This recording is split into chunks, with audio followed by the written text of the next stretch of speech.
এই দিন ছিল শুভ বিজয়া দশমী বন্ধুরা। রাত্রেবেলা গিয়েছিলাম, একটা প্রোগ্রাম ছিল ছোটো মোটো, বেশি না, নাচ গান এই সময় আর কি, খেলাধুলো ছিল, তো এটা দেখতে গিয়েছিলাম। তো চলো দেখে নিও তোমরা।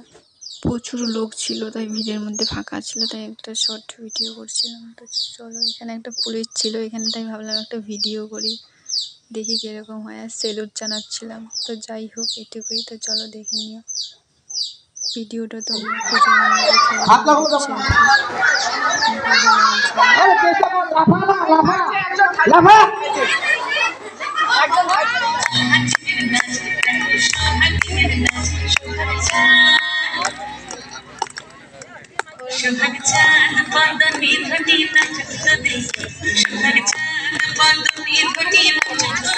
খেলাধুলো দেখছে আর কি। থাকবে আর দর্শক বিন্দুদের মধ্যে